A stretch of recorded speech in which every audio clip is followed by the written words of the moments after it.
Hello class 10। तो कुछ technical issue की वजह से बाकी सारे चैप्टर्स अपलोड नहीं हो पाए थे, तो अभी फटाफट से इन चैप्टर्स को ही रिवाइज करते हैं। इससे पहले के जितने भी चैप्टर्स हैं मैंने आज ही अपलोड किए, अगर वो नहीं देखा हो तो वो देख लेना। मैं जितनी भी ट्रिक्स, टेक्निक्स, सारी कंसेप्ट जितने भी हो सकते थे सारे मैंने बता दिए। कुछ बेसिक्स की बात कर लेते हैं।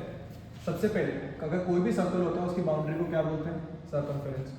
सर्कमफेरेंस का फॉर्मूला क्या होता है? 2πr। ये बहुत ही बेसिक से मैं सबको समझा रहा हूँ। जिस भी बच्चे को कुछ नहीं आता वो अगर वो ये वीडियो आज की देख लेता है तो सब समझ में आ जाएगा। सिमिलरली, अगर सर्कल में कोई भी कॉर्ड है वो सेंटर से पास हो रही है उसको बोल देंगे डायमीटर। सर्कल में मल्टीपल डायमीटर्स हो सकती है। सिमिलरली, कोई भी कॉर्ड जो सेंटर से पास नहीं हो रही उसको सिर्फ कॉर्ड बोलेंगे। अब कॉर्ड क्या होता है?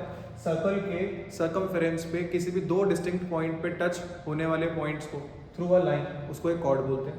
कोई भी एक ऐसी लाइन जो कि सर्कल के सर्कमफेरेंस पे किसी भी दो डिस्टिंक्ट पॉइंट पे टच करती है उसको बोलते हैं कॉर्ड। सिमिलरली, डायमीटर का हाफ क्या होता है? रेडियस। सर्कल के सेंटर से सर्कमफेरेंस तक जाने वाली कोई भी लाइन उसको क्या बोल देंगे? रेडियस। सिमिलरली, सर्कल की बाउंड्री पे एक पर्टिकुलर पॉइंट पे टच करके निकल जाने वाली लाइन को बोलते हैं टेंजेंट। और सर्कल के सेंटर से पॉइंट ऑफ इंसिडेंस क्या बनाता है? 90 डिग्री का एंगल बनाते हैं, ध्यान रखना। सिमिलरली, अगर कोई भी एक कॉर्ड है उसको अपन ने सेंटर से जब ज्वाइन किया, किसी भी कॉर्ड को अगर एक लाइन के थ्रू अपन ने सेंटर से ज्वाइन किया तो वो उस कॉर्ड को क्या करती है? बाइसेक्ट करती है। तो वो उस कॉर्ड को क्या करती है? बाइसेक्ट करती है। ये ध्यान रखना। और कौन सी प्रॉपर्टी है? देखो, कभी भी कॉन्सेंट्रिक सर्कल्स अगर लिखा हुआ आ जाए कि कॉन्सेंट्रिक सर्कल्स क्या होते हैं, तो कॉन्सेंट्रिक सर्कल्स में ध्यान रखना इन सर्कल्स में रेडियस डिफरेंट होती है, रेडियस डिफरेंट होती है और सेंटर सेम होता है। सेंटर सेम होता है, उन्हीं को बोलते हैं कॉन्सेंट्रिक। नाम में ही है कॉन्सेंट्रिक का मतलब सिमिलर सेंटर है बट डिफरेंट रेडियस है, ठीक है। फिर उसके बाद अगर एक पर्टिकुलर को पॉइंट है उससे अपन ने दो लाइन सर्कल के सर्कमफेरेंस पे टच करी है तो वो क्या हो जाएंगी? एपी और बीपी। दोनों यहाँ पे क्या है? टेंजेंट्स है। याद रखना, जब भी दो टेंजेंट से ऐसा कुछ डायग्राम बनता है तो जो ट्राइंगल्स होते हैं वो आपस में कॉन्ग्रुएंट होते हैं, ठीक है। ये कुछ बेसिक प्रॉपर्टी थी सर्कल की। इन प्रॉपर्टीज को समझकर उसके बाद क्वेश्चंस ट्राई करोगे, सर्कल्स जो सॉल्व नहीं होता था अब तक वो सॉल्व हो जाएगा। ट्राई करना कि एनसीईआरटी के सारे क्वेश्चंस एक बार फिर से प्रैक्टिस कर लो।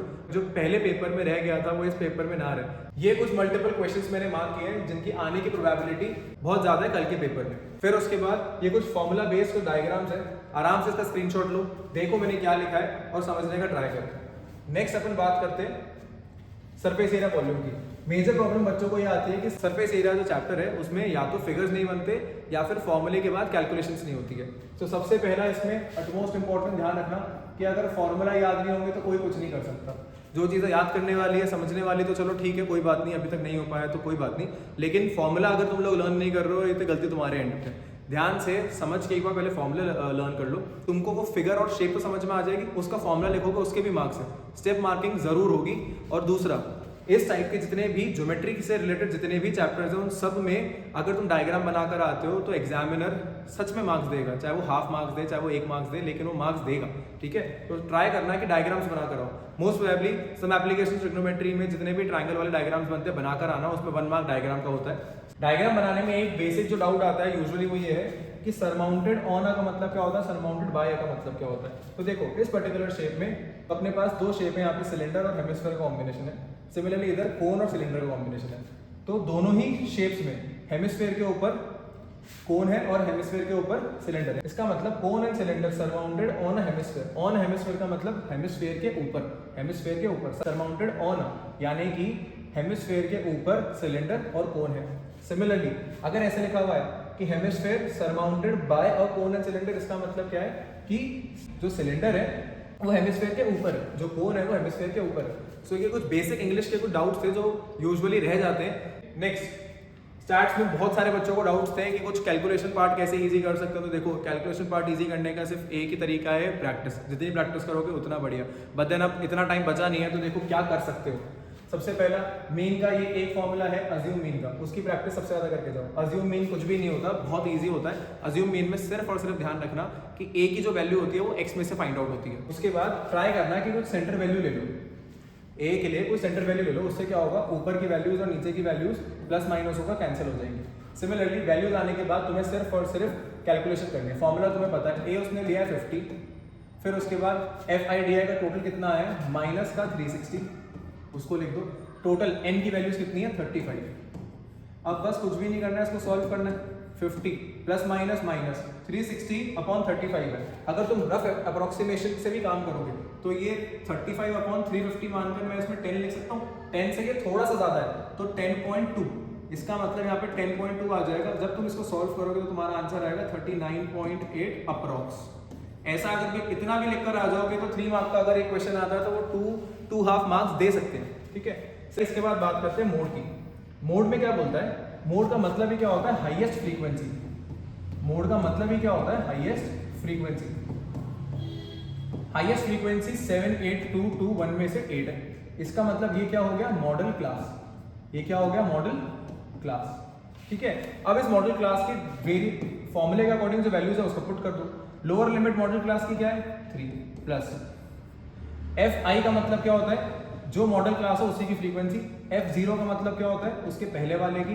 और F2 का मतलब क्या होता है, उसके बाद वाले की। F1 कितना है तुम्हारा 8, F0 कितना हो जाएगा 7, 2F1 इसका मतलब 2 मल्टीप्लाई बाई 8 माइनस F0 का मतलब पहले और F2 का मतलब बाद वाली frequency multiply by height. Height क्या है, क्लास इंटरवल के बीच का गैप, जो कि कितना है 2।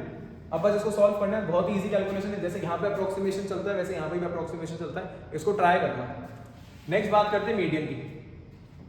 मीडियन के फॉर्मूले में ध्यान रखना, तुमको क्लास इंटरवल्स दी हुई होंगी, फिर उसके बाद फ्रीक्वेंसी दी हुई होगी, क्यूमुलेटिव फ्रीक्वेंसी निकालनी होगी।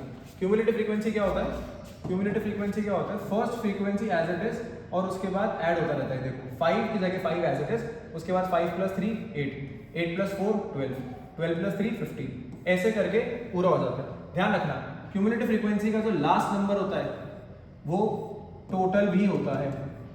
ये वेरिफिकेशन था।